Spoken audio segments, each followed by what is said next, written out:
fuyant l'armée romaine. Effectivement, pendant qu'il discutait, il parlait.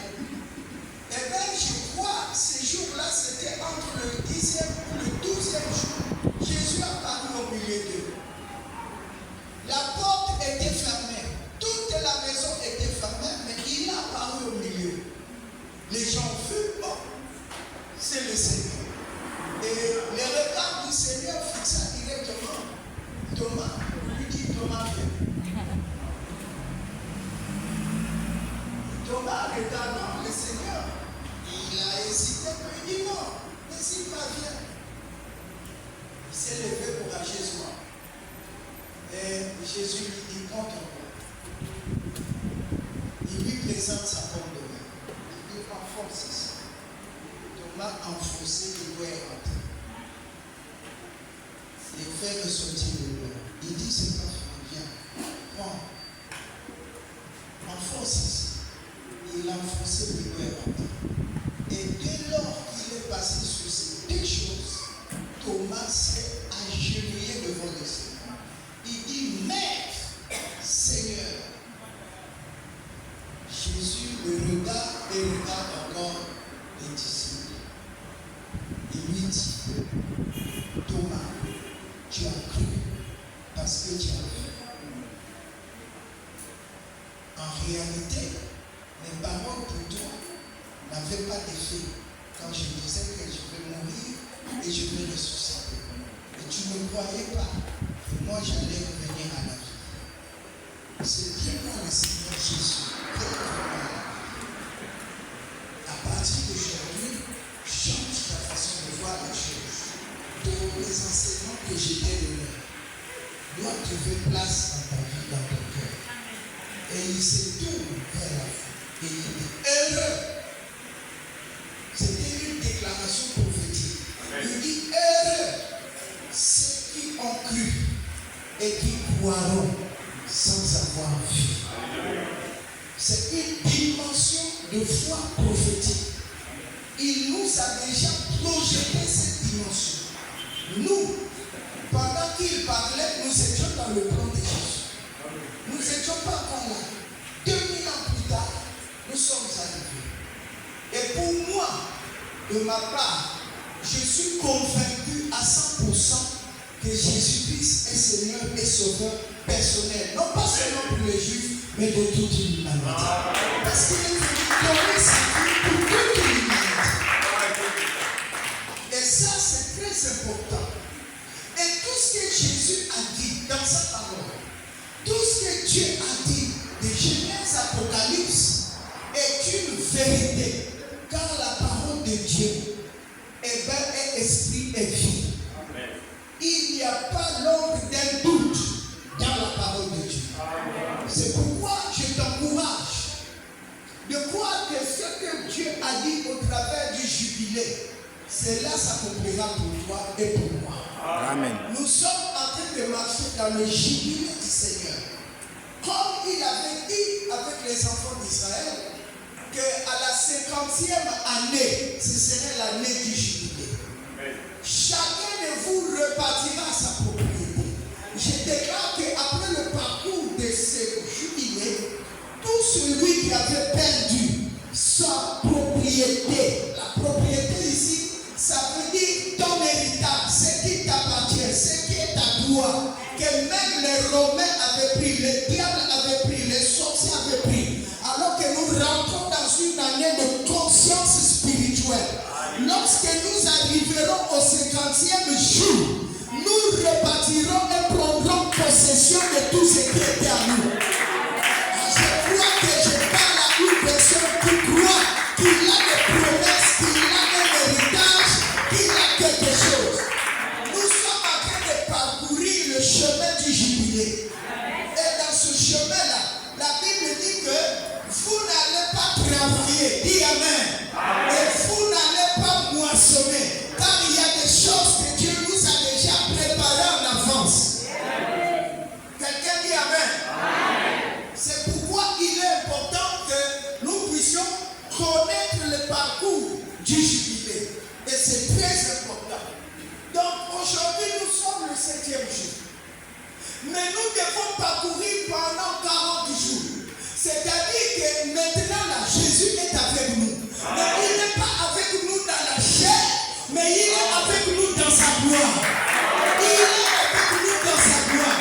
Je veux expérimenter ma foi, tout en sachant que je ne suis pas seul, car le Seigneur est avec nous. Il est en train de marcher avec nous pendant 40 jours. Comme Dieu a marché avec Israël pendant 40 ans dans le désert. Ce sont des choses, les chiffres 40. Donc Dieu est un Dieu de chiffres. Dis Amen avec moi. Pourquoi Dieu va prendre 40? Le chiffre 40 est prophétique. Le chiffre 40 est symbolique. C'est un chiffre historique qui a marqué l'histoire d'Israël, de la sortie de l'Égypte jusqu'à Canaan. Mais le 40, dans l'église du temps présent, c'est aussi un chiffre historique et prophétique qui a marqué la présence de notre Seigneur dans toute sa gloire. C'est-à-dire, ce que nous sommes en train de recevoir maintenant dans ces 40 jours est tellement prophétique que rien ne pourra pas s'accomplir. Tout ce que le Seigneur a déclaré s'accomplira. Quelqu'un dit Amen. Alors regardez, quand Israël, l'église a marché, quand ils arrivent au 40e jour, c'est Théophile qui va rappeler, Théophile, l'un des disciples du Seigneur, qui va rappeler cette histoire. Théophile, j'ai parlé dans mon premier livre de tout ce que Jésus a commencé de faire et d'enseigner dès le commencement. Là, on parle depuis là où Jésus avait pris les commandes. Vous savez à quel âge que Jésus est rentré dans le ministère? Il est entré à l'âge de 30 ans. 12 ans, ça c'est quand il est allé enseigner. C'était comme une visite accidentelle. Il est rentré dans la synagogue et il est parti, il a activé déjà. C'est pourquoi on dit qu'à l'âge de 12 ans, 14 ans, 13 ans, on peut baptiser un enfant. Comprenez ça? Les églises en esprit. Et donc, à 12 ans, c'était un accident accidentel prévu par Dieu lui-même, afin de pouvoir épater les scribes et tous les docteurs de la loi qui étaient dans le temple. Mais c'était là l'activation de l'esprit dans la vie de Jésus. Parce que dans le livre, la Bible dit que l'esprit du Seigneur est sur moi. Parce qu'il m'a oint, alléluia, pour annoncer la bonne nouvelle. Donc, de 12 ans jusqu'à 30 ans, on nous a caché l'histoire de Jésus. Vous comprenez ça? Mais Jésus a travaillé pendant 3 ans. 3 ans. Donc, à 30 ans, il est entré dans son plein ministériel. Il est entré pieds joints. Il a commencé à enseigner. Et Théophile a écrit depuis le jour de 30 ans jusqu'à sa mort et à sa résurrection. Il dit, jusqu'au jour où il fut enlevé au ciel, après avoir donné ses ordres par le Saint-Esprit aux apôtres qu'il avait choisis. Verset 3. Après qu'il eut souffert, il leur apparut vivant et leur en donna plusieurs preuves, se montrant à eux pendant 40 jours et parlant des choses qui concernent le royaume de Dieu. Pendant 40 jours, est-ce que tu peux acclamer le Seigneur? Il a parlé des choses, des mystères, il a ouvert les mystères dans la vie des apôtres, il a marché sur beaucoup de choses. Il a créé les miracles, il a soufflé sur eux, il a guéri les gens pendant ces 40 jours. Jésus a enseigné et jusqu'au jour où il se retrouve à Jérusalem. Alors, écoutez, au verset 4, comme il se trouvait avec eux, il leur recommanda de ne pas s'éloigner éloigner de Jérusalem, mais d'attendre ce que le Père avait promis, ce que je vous ai annoncé, leur dit-il. C'est ici, le 40e jour que Jésus était en train de parler avec ses disciples. Il dit, écoutez, le Père nous parlait qu'il enverra un consolateur, un esprit qui devait nous soutenir. Souvenez-vous, je vous avais dit, il faudrait que je m'en aille. Il faudrait bien que je parte. Et quand je serai parti, je vous préparerai une place. Et donc, il était important que je meure et que je revienne à la vie. Mais sachez-le bien que je vous donne des choses auxquelles vous devez vous attacher. Ne quittez pas Jérusalem, ne vous éloignez pas de Jérusalem, car vous allez recevoir une puissance, le Saint-Esprit survenant sur vous. Ça c'est le verset 5. Car il dit ceci, Jean a baptisé d'eau, mais vous, dans peu de jours, vous serez baptisés du Saint-Esprit. Alors, les apôtres réunis lui demandèrent, Seigneur, est-ce ce temps que tu rétabliras le royaume?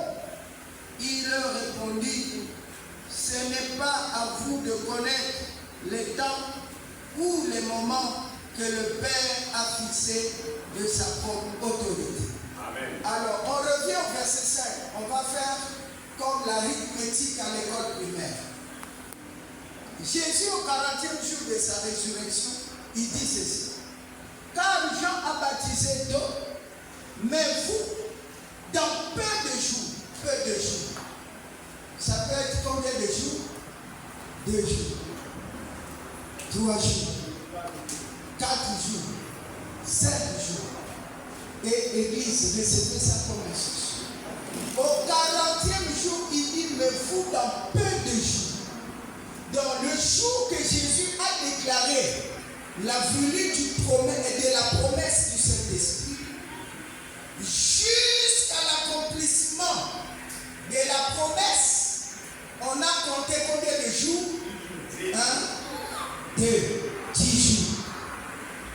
10 jours plus les 40 jours qu'il était en train de déclarer, fait combien de jours? 50 jours.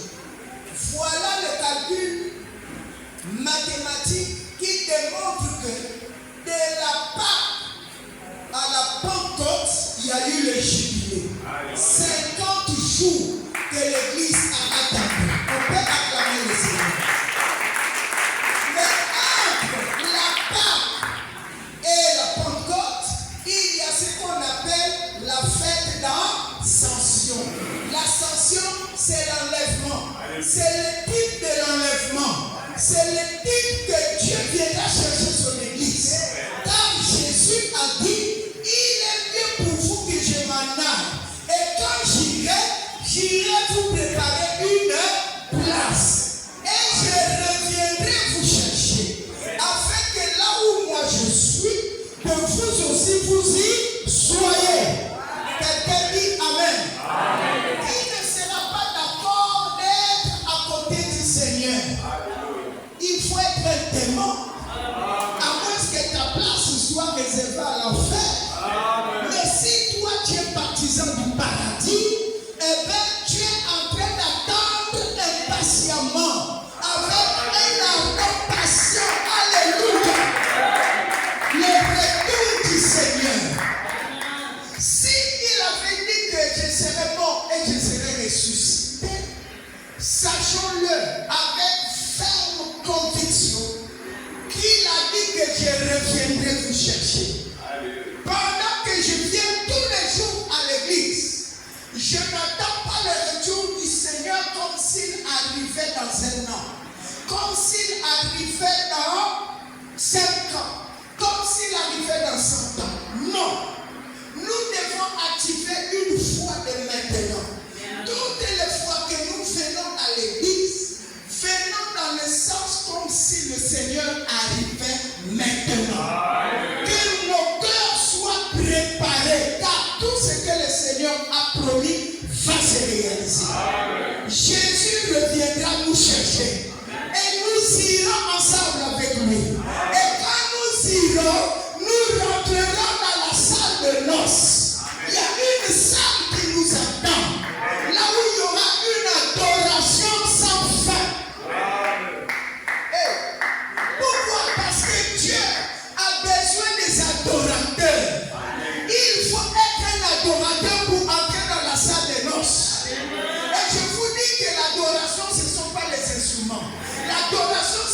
le piano. L'adoration, ce n'est pas le micro. L'adoration, ce n'est pas la chanson. Mais l'adoration, c'est un style de vie. L'adoration, c'est un style de vie. Comment moi je dois vivre en attente du Seigneur. N'oubliez pas que le Seigneur a dit, l'heure est arrivée et elle est déjà là. Où le Père attend les vrais adorateurs qui adorent Dieu en esprit et en vérité. Je parle à quelqu'un. Je parle à une église. Nous devons être des adorateurs. Nous ne devons pas être stimulés à cause de la musique et le piano, le micro. Non, l'adoration n'est pas la musique. Souvenez-vous, Abraham, lorsqu'il a dit à ses disciples, attendez-vous ici, moi je m'en vais avec mon fils à la montagne pour adorer. Il n'y avait pas la musique, il n'y avait pas le piano. Quelqu'un dit Amen. Quelqu'un dit gloire à Dieu. Donc la véritable adoration, ça ce sont justement la musique et tout, ça ce n'est que, on appelle ça quoi? Qu'est-ce qu'on peut dire? Les ingrédients de l'adoration. Mais la véritable adoration, c'est ton comportement, c'est ton langage, c'est ton style de vie. Comment toi tu prends Dieu? Comment tu le considères? Quelqu'un dit Amen. Je peux être un véritable adorateur sans savoir chanter. Oh. Quelqu'un dit Amen. Donc mon adoration, c'est la manière que je parle aux autres. Mon adoration, c'est la manière que je donne mes offrandes. Parce que l'adoration, c'est aussi donner, offrir. Quelqu'un dit Amen. Donc on peut passer un meilleur culte s'il n'y a pas la musique. La musique ne doit pas être un stimulant qui va te faire comme il n'y a pas le piano, ça te décourage. Non, toi tu es un adorateur.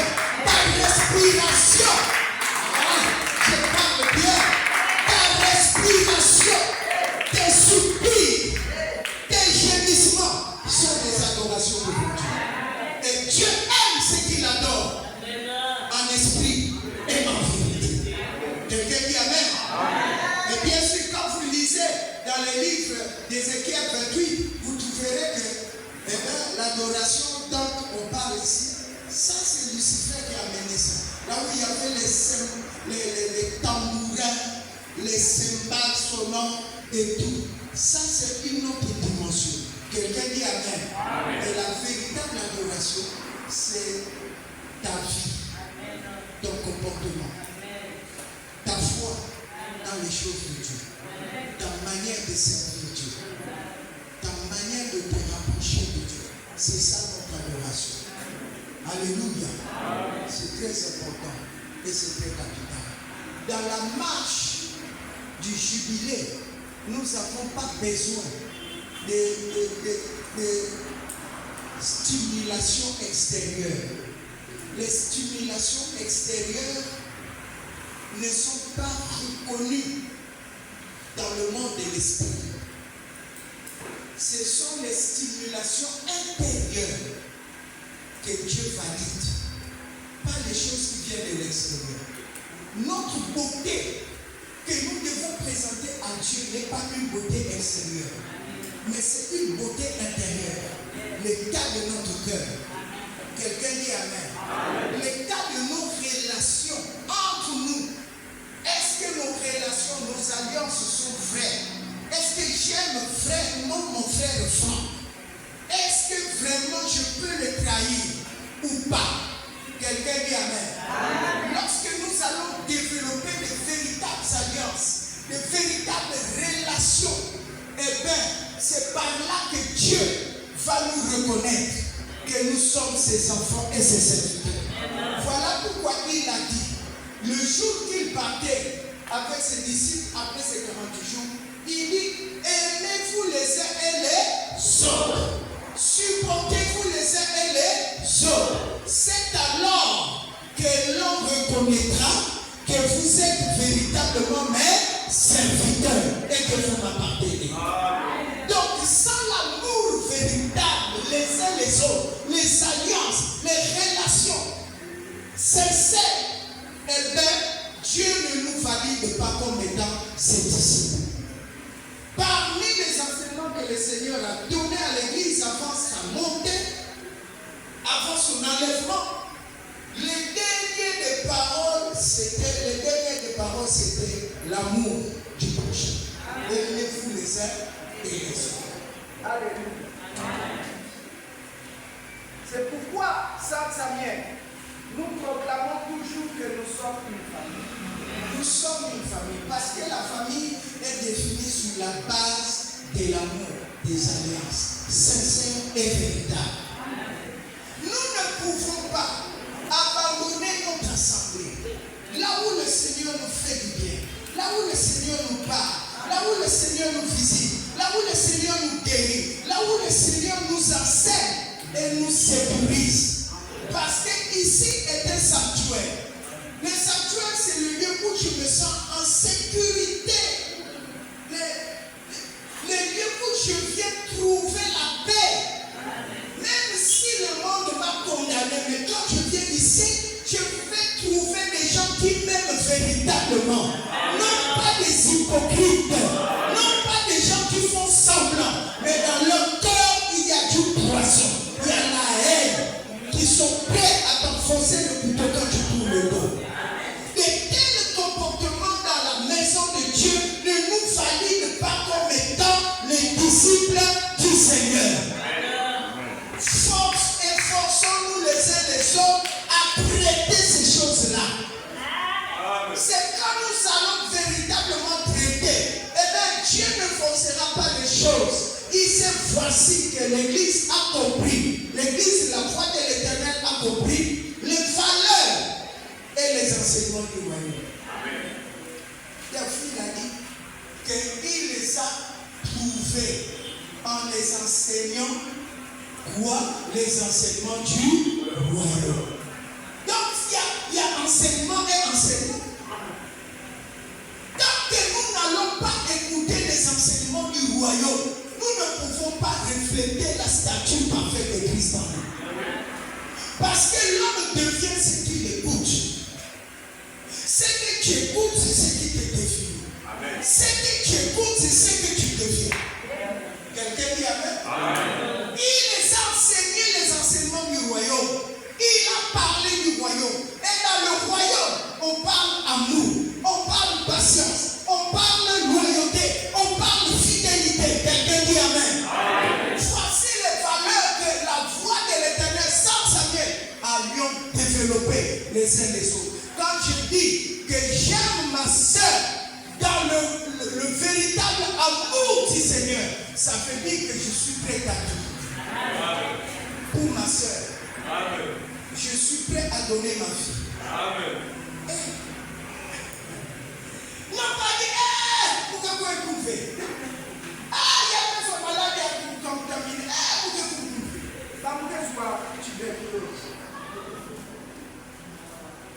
Est-ce que vous comprenez ça? Amen. Et Jésus dit, je suis moi-même le premier témoin. J'ai donné ma vie pour les autres. Il a donné sa vie pour nous. Voilà. Quelqu'un dit amen. Amen. Nous sommes donc dans le jubilé. Dis à ton frère, nous sommes dans le jubilé. Et pendant 40 jours, Dieu doit nous parler. Amen. Dieu doit nous enseigner. Il doit formater notre esprit. Il doit enlever en nous, permettez-moi l'expression, l'amour du monde. Amen. Le monde ne doit pas l'emporter sur notre foi. Amen. Et que moi je viens parce que j'ai besoin d'avoir de l'argent, j'ai besoin d'avoir le travail. Et que lorsqu'il n'y a pas de travail, je commence à douter. Je commence à poser des questions. Et du coup, je vais chercher le secours en Égypte. Mais n'oublie pas qu'un jour Dieu avait défendu Abraham de descendre en Égypte. Il dit ne descend pas en Égypte. Abraham s'est forcé de descendre. Et quand il est descendu, il a pris de sa femme, sa sœur. Vous comprenez ça? Quand nous n'écoutons pas Dieu, sur les vrais enseignements qu'une véritable église doit écouter, eh bien, nous allons refléter l'église du monde. L'église de Babylone. Et car cela me tient, nous sommes en train de parcourir notre passage de 1 Acte chapitre 1. Alors écoutez, pendant qu'il leur parlait, il donnait des instructions. La Bible dit au verset 7 ou 8, non, 10, verset 10, lisez. On va parler des mystères des deux témoins. Pendant, verset 10. Et comme ils avaient les regards fixés vers l'enlèvement, Jésus est parti. Esaïe n'a d'autre côté. Ce n'était pas dans un rêve, ce n'était pas dans une vision. C'était visiblement comme ça. Jésus parlait, il leur parlait, et automatiquement il commençait à monter au ciel. Vis-à-vis. Pas dans les rêves, pas dans les songes, mais vis-à-vis. Oui. Pendant qu'ils s'en allaient où au ciel? Voici 2 hommes vêtus de blanc leur apparurent. Amen. Pendant qu'il parlait, voici 2 hommes vêtus de blanc leur apparurent. 2 hommes vêtus de blanc. Amen. D'après vous, les 2 hommes là représentaient quoi? Parlez, soyez un peu. Le Père et le Saint-Esprit. Ok. Le Père et le Saint-Esprit. Merci. Ça peut déjà. Qui y a encore les 2 hommes là? Quelle était leur importance? Bon, ces 2 hommes là servaient de témoignage. Dis avec moi témoignage. Donc on peut dire les 2 témoins. Amen. C'est les 2 témoins. Et les 2 témoins leur ont dit quoi? Pourquoi regardez-vous celui qui est enlevé? Car il reviendra de la même manière que vous le voyez monter au ciel. Ce sont les 2 témoins. Or, la Bible dit dans le livre de Jean que lorsqu'un témoignage est approuvé par 2 témoins, c'est que ce témoignage-là est vrai. Dieu considère ça. Quelqu'un dit Amen. Dans le chiffre 2, témoigne que c'est établi et ça ne peut pas échouer. Ça ne manquera pas. Ce que Dieu a dit, ce que Jésus a déclaré, ça va s'accomplir. Parce que les 2 témoins représentent l'ancienne alliance et la nouvelle alliance. Que tu pars dans la part de l'Ancien Testament et la part du Nouveau Testament, c'est la même part. Dieu va confirmer ça. Quelqu'un dit Amen. Les 2 témoins, ce sont les 2 types, la loi et la grâce. C'est Moïse et Élie. Voilà pourquoi Jésus, dans son vivant, quand il montait sur la montagne pour prier avec ses 3 disciples, ils ont vu à sa droite Moïse et à sa gauche Élie dans la montagne, sur la montagne de la transfiguration. Qui connaît bien cette histoire? Amen. Ils ont vu 2 témoins. Un avait la loi et l'autre avait la grâce. Et la loi, c'est qui? C'est Moïse. Quelqu'un dit Amen. Et Élie, c'est la grâce. Élie, c'est le type de Christ, bien sûr. Moïse aussi est le type de Christ. Parce que Moïse a fait 40 jours de jeûne et prière. Quelqu'un dit Amen. Oui, il a fait 40 jours de jeûne et prière, c'est le type de Christ. Élie aussi est le type de Christ. D'ailleurs, la Bible dit Jean-Baptiste est venu avec l'esprit d'Élie. Quelqu'un dit Amen. Et l'esprit d'Élie et l'esprit de Moïse s'est retrouvé dans Apocalypse. Lorsqu'ils ont vu le roi des gloires, alléluia. Et ils ont vu qu'à côté il y avait Élie qui représentait le feu. Quelqu'un dit Amen. Et Moïse qui représentait l'eau parce qu'il avait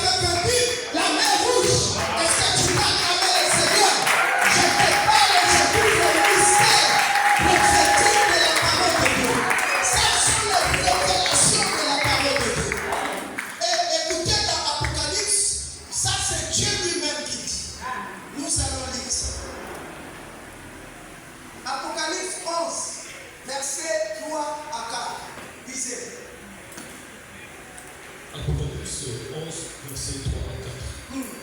Je donnerai à mes deux témoins Je donnerai à mes deux témoins le pouvoir de prophétiser, revêtus de sac pendant 1260 jours. Ce sont les deux oliviers et les deux chandeliers qui se tiennent devant le Seigneur de la terre. Acclame le Seigneur. Vous allez vous perdre. Parce que là, c'est le mystère. Alléluia. Des oliviers et deux chandeliers. Tu suis ma fille? Ok. Deux oliviers et deux chandeliers. Mais il dit, je donnerai à mes deux témoins le pouvoir de prophétiser. Amen. Quelqu'un dit Amen? Amen. Donc l'église du Seigneur vit par ces deux témoins. Ces deux témoins vont tout faire pour surveiller l'accomplissement de la parole de Dieu. Alléluia. Des promesses que Dieu a déclarées à son église. Voilà pourquoi moi je crois avec une foi ferme, sans doute, sans hésitation, que cette parole court à son accomplissement. Elle est prête à s'accomplir et elle ne tardera pas. Je dois hâter mes pas pour être à jour, pour que je ne sois pas déphasé. Je dois être comme un ordinateur qu'on doit formater. Quelqu'un dit Amen. Il faut qu'il y ait des mises à jour. Il faut que l'église soit actualisée dans les révélations du temps présent. Il faut que l'église se prépare au retour du Seigneur. Parce que Jésus peut revenir pendant ce jubilé. Et l'église a charge d'enseigner. L'église a charge de parler. Non pas les enseignements de Babylone. Prenez, recevez. Vous êtes bénis. Tu vas te marier. Gloire à Dieu. Ce n'est pas inné pour moi. Se marier là, ce n'est pas un miracle. Non. Ça fait déjà partie depuis le jardin d'Éden. Amen. Dieu avait déjà béni l'homme. Quelqu'un dit Amen. Dieu avait déjà béni l'homme. Dieu avait déjà parlé à l'homme. Que tu es béni. Que tu vas dominer sur les animaux. Tu vas dominer sur les oiseaux. Tu vas dominer sur l'herbe et l'herbe sera ta nourriture. Donc moi, en tant qu'enfant de Dieu, j'actualise la parole prophétique, des promesses prophétiques qui sont déclarées concernant ma vie. Je le proclame. Ce n'est plus le temps d'expliquer à Dieu la grandeur de ton problème, de tes difficultés, ni la taille de tes combats. Mais il faut parler à Dieu par rapport à la parole prophétique. Dieu avait dit que je suis dominant et je dois régner. Moi, je suis appelé à régner, je régnerai. Parle à ton problème et non explique ta taille de ton problème à Dieu. Dieu n'a pas besoin de ça. Dieu veut voir ta foi en action. Dieu veut te voir bouger par rapport à la parole de Dieu. Je parle à quelqu'un. Alléluia. En toi, il y a la richesse. En toi, il y a le potentiel. Il suffit de réveiller le véritable madame qui est en toi. Personne ne peut se pointer et bloquer tes promesses. Parce qu'en toi, il y a la loi, il y a la grâce. Tout est en toi. Tu as été créé par la parole, tu vivras par la parole. Et tu vivras par la parole. La parole de Dieu en toi, c'est Dieu qui est en toi. Quelqu'un dit Amen. Voilà pourquoi je vois ta réussite. Voilà pourquoi je vois que tes adversaires seront confondus. Voilà pourquoi je vois que l'année là ne finira pas. Et que tu prospéreras parce que ça fait partie de la promesse de Dieu. Comment serviteur prospère? Comment serviteur puisse croître? Quelqu'un dit Amen. Je vais dire ceci, si tu connais véritablement ton identité, tu n'auras pas peur des sorciers, ni des magiciens, ni peur des situations. Parce que la peur anéantit toi, tu vas te rassurer dans la parole de Dieu. Quelqu'un qui se rassure dans la parole de Dieu, c'est quelqu'un d'inébranlable. C'est quelqu'un qu'on ne peut pas branler. C'est quelqu'un qu'on ne peut pas secouer. C'est quelqu'un qu'on ne peut pas influencer. Oui, parce qu'il y a des gens qui connaissent quelle est leur véritable nature. Ils ne se laissent pas influencer par le diable. Et laissez-moi vous dire, un véritable enfant de Dieu est capable de savoir le jour qu'il partira. Oui, tu sauras que non, mon temps est bientôt proche, je vais partir. Alléluia. Appuie-toi sur la parole de Dieu. Assis-toi dans la parole de Dieu. La parole de Dieu est vraie et oui. Et ça continue. Les deux témoins sont là. Les deux témoins sont là. Or, le chiffre 2, c'est le chiffre de l'établissement. Ce qui est établi est établi. Tu ne peux jamais changer ce qui est établi par Dieu. Alléluia. Voilà pourquoi le roi en Égypte a vu le son se répéter deux fois. La première fois, il a vu les vaches grasses, mais qu'ils sont avalés par les vaches maigres et brûlées. Deuxième, il se réveille, il est perturbé. Dans son sommeil, il est perturbé. Et il cherche des réponses, il cherche des solutions. Il n'en trouve pas. Waouh! Il s'en redort. Il dort cette fois-ci, on lui montre. Maintenant, ce sont des bouquets de épis, touffus, bien remplis. Et à côté, 7 épines aussi, bouquets d'épines, mais maigres et brûlés. Mais la chose la plus étrange, c'est que les épines, les bouquets brûlés, maigres, vont avaler les épines touffus et gras. Mais comment? C'est possible. Physiquement, c'est possible. Motiamoke ne motako avale motiamoke. Mais dès motiamoke avale motiamone. Équation est incompréhensible. Selon la nature humaine, c'est possible.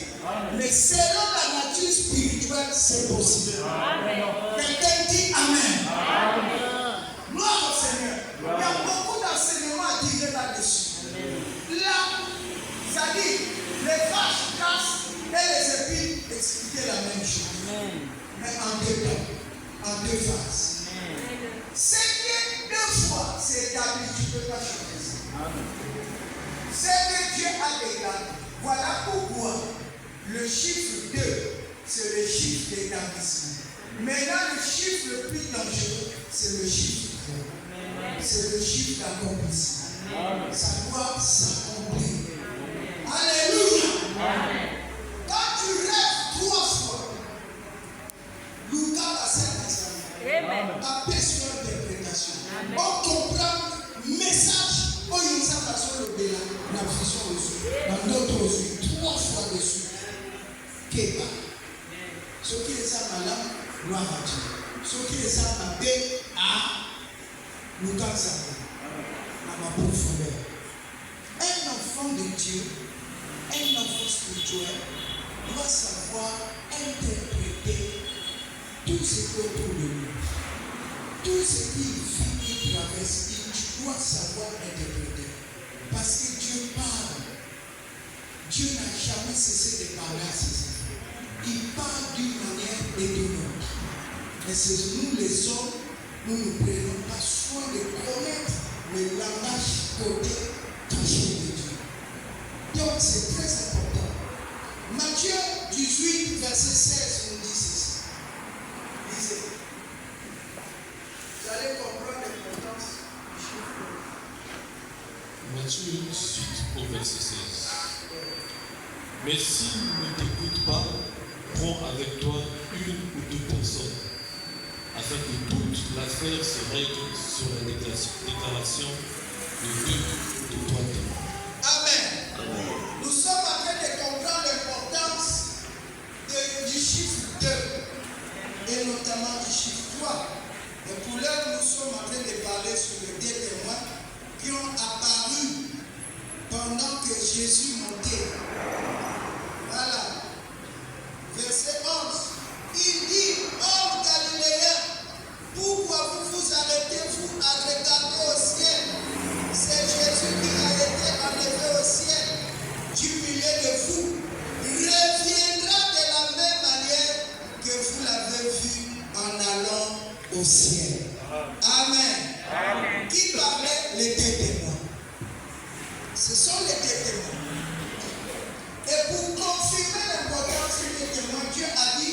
même dans la manière de régler les contentieux, les problèmes parmi vous, sachez que une affaire qui est réglée entre toi et la personne, ça peut ou ne pas être validé.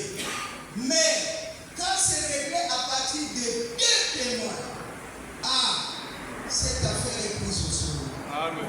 Quelqu'un dit Amen. Amen. C'est pourquoi régler les problèmes en prenant 2 ou 3 personnes qui font simplement des témoignages.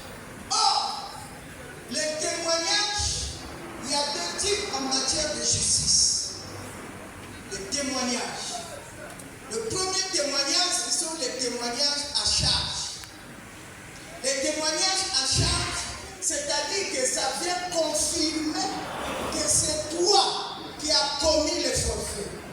Donc, on vient confirmer que le voleur c'est toi, l'assassin c'est toi. Tu peux être un témoin à charge. En matière de justice, quand on dit un témoin à charge, c'est-à-dire c'est celui-là qui vient appuyer encore ton problème dans la fausseté, dans la confirmation. Témoin à charge. Donc, il est un témoin gênant. Alléluia. Maintenant, quel est le meilleur témoin que nous devons en fait chercher? En matière de justice, c'est le témoignage. Les témoignages à décharge. Dis avec moi à décharge. Les témoignages à décharge, c'est la personne qui vient te décharger de la peine. Il vient contredire la justice. Que vous êtes en train de le condamner faussement. Amen. Dis Amen. Amen. Qui de Jésus est-il pour nous? Qui du diable est pour nous? Un jour, Pierre était en train de pouvoir parler avec Christ. Christ dit, Pierre, prie beaucoup, car le diable t'a réclamé. Il t'a réclamé. Mais moi, Jésus, j'ai prié pour toi. Jésus est notre témoin à décharge. Quelqu'un dit Amen. Jésus est notre témoin à décharge. Pendant que le Père a dit, bon, moi, je suis un Dieu de justice, laissez alors que la parole de Dieu s'accomplisse. Jésus va se lever et dit, Père, s'il te plaît, cet homme est innocent. Si j'étais descendu pour aller jusqu'à la terre, c'est pour connaître les souffrances de l'homme. J'ai palpé les souffrances de l'homme. Cet homme est innocent. Alléluia. Voilà pourquoi je plaide sa cause. Il n'est pas coupable. Il est innocent. Et la Bible dit, Jésus-Christ, nuit et jour, il plaide notre cause. Il intercède en notre faveur. Il est assis à la droite. Alléluia. Il est assis à la droite. Cet homme de Jésus de Nazareth, que tu peux ne pas posséder, que tu peux ne pas prendre avec beaucoup de considération. Mais c'est cet homme de Jésus qui fait que jusqu'aujourd'hui, tu puisses encore vivre, tu puisses encore